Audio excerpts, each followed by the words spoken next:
வணக்கம். உலகம் ஒரு பெரிய பேரழிவை நோக்கி போய்கிட்டு இருக்கு. அதை தடுக்க ஒரு ஆன்மீக வழி இருக்குன்னு சொன்னா நம்புவீங்களா? நாம இன்னைக்கு பார்க்க போற ஒரு ஆவணம் உலக நிர்வாகத்தையே அடியோடு மாத்தி அமைக்கக்கூடிய ஒரு திட்டத்தை முன்வைக்குது. வாங்க இது என்னன்னு விரிவாக பார்க்கலாம். யோசிச்சு பாருங்க, இந்த திட்டம் இப்படி ஒரு கடுமையான எச்சரிக்கையோட தான் தொடங்குது. 2026ஆம் வருஷம் நாம எதையாவது செய்யலனா ஒரு பெரிய மகா விநாசம் வரப்போகுதுன்னு பல ஆன்மீக மரபுகள் சொல்லியிருக்கான். இந்த அவசரம்தான் இந்த முழு திட்டத்தோட அடித்தளமாவே இருக்கு. இந்த திட்டத்தோட பேரு தெய்வீக சக்தி 123. இத உருவாக்கினவர் குமார் த்ராஷம். இது வெறும் ஒரு யோசனை இல்ல, உலகத்தை மறுபடியும் சமநிலைப்படுத்த வந்த ஒரு தெய்வீக வழிகாட்டுதல்னு சொல்றாங்க. அப்போ அப்படி என்னதான் இதுல இருக்கு? முதல்ல இந்த ஆவணத்தின்படி நாம சந்திக்கிற பிரச்சனைகள் என்னன்னு பாத்திரலாம். நாம இப்ப பார்க்க போறது விளிம்பில் ஒரு உலகம். இந்த திட்டத்தின்படி நம்மளோட பிரச்சனை என்ன? பாத்தீங்கன்னா அமெரிக்கா, ரஷ்யா, சீனா மாதிரி பெரிய வல்லரசு நாடுகளுக்குள்ள போட்டி அதிகமாகிட்டே இருக்கு. ரஷ்யா உக்ரைன், சீனா தைவான் மாதிரி பதட்டங்கள் ஒரு பக்கம். இது எல்லாத்துக்கும் மேல நாம ஆன்மீக ஞானத்தை மறந்துட்டு பொருள் சார்ந்த அரசியல்ல மூழ்கி கிடக்கிறோன்னு இது சொல்லுது. உலகளாவிய ஆயுத போட்டியே ஒரு கூட்டுத் தற்கொலை எந்திரம்னு சொல்றாங்க. என்ன ஒரு பயங்கரமான வார்த்தை பாருங்க. கடைசியா நம்ம போற திசையே தப்புன்னு அடிச்சு சொல்றாங்க. சரி, இவ்ளோ பெரிய பிரச்சனைக்கு என்னதான் தீர்வு? இங்கதான் 1995ல உருவான ஒரு 3 பகுதி தீர்வு வருது. அதுதான் UBUMUD நிகழ்வு. இதுதான் இந்த முழு திட்டத்தோட மையப்புள்ளி. சரி, அப்போ இந்த UBUMUDனா என்ன? வாங்க பார்க்கலாம். முதல்ல யூபி, அதாவது யூனிவர்சல் பிரதர்ஹுட். தமிழ்ல சொன்னா உலகளாவிய சகோதரத்துவம்.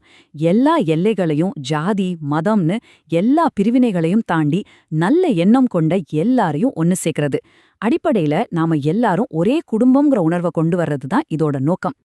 அடுத்து UM, அதாவது யுனைடெட் மாஸ்டர்ஸ், ஐக்கிய ஆன்மீகவாதிகள். இதுதான் இந்த திட்டத்தோட முக்கியமான ஒரு கட்டமைப்பு. ஐக்கிய நாடுகள் சபை, அதாவது யுஎன்னுக்கு துணையா ஒரு ஆன்மீக மற்றும் மனிதாபிமான மேல் சபையை உருவாக்கணும்னு சொல்றாங்க. கடைசியா UD, யூனிவர்சல் டிஸ்ஆர்மமெண்ட், அதாவது உலகளாவிய நிராயுதபாணியாக்கல். யூபி மூலமா சகோதரத்துவம் வந்து UM மூலமா ஒரு ஆன்மீக சபை அமைஞ்சா அடுத்ததா என்ன நடக்கணும்? நிச்சயமா இந்த ஆயுத போட்டிக்கு ஒரு முற்றுப்புள்ளி வைக்கணும் இல்லையா? அதுதான் இந்த UDயோட நோக்கம். சரி, இந்த உலகளாவிய சகோதரத்துவம், நிராயுதபாணியாக்கள் எல்லாம் கேட்க ரொம்ப நல்லா இருக்கு. ஆனா இந்த UM, அதாவது ஐக்கிய ஆன்மீகவாதிகள் சபை, நிஜத்துல எப்படி வேலை செய்யும்? அதுதானே இங்க அசல் கேள்வி.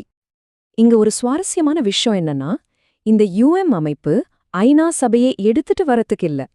அதுக்கு பதிலா அது கூட சேர்ந்து வேலை செய்ய போகுது. இங்க சொல்ற மாதிரி சிவன் அண்ட் சக்தி மாதிரி. ஐநா ஒரு உடம்புன்னா இந்த UM அதோட ஆன்மா மாதிரி செயல்படும்னு சொல்றாங்க. இந்த அட்டவணைய பாருங்க, எவ்வளவு தெளிவா விளக்கியிருக்காங்கன்னு.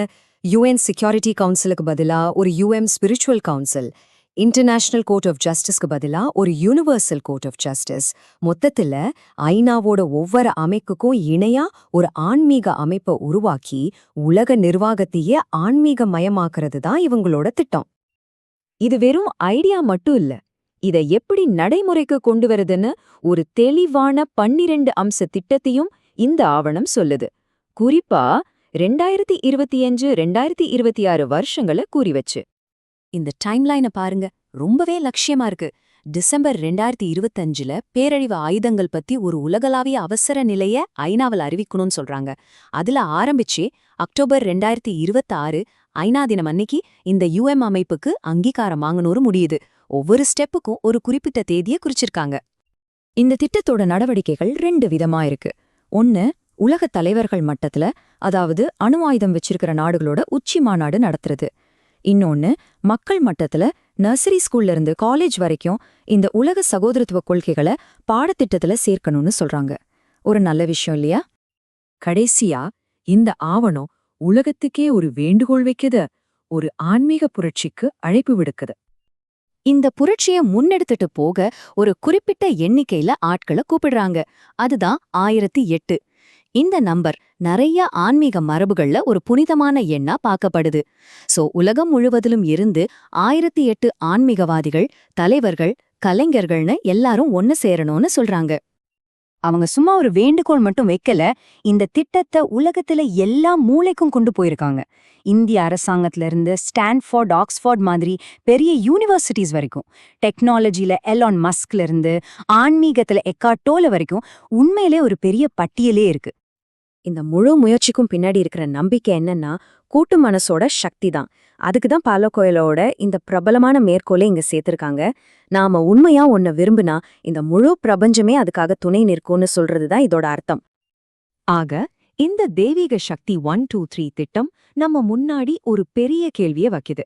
நம்ம உலக பிரச்சனைகளை தீர்க்க உண்மையிலேயே ஆன்மீகம் தேவையா, இல்ல இது வெறும் ஒரு அழகான கனவு மட்டும்தானா? இத பத்தி நீங்க என்ன நினைக்கிறீங்க?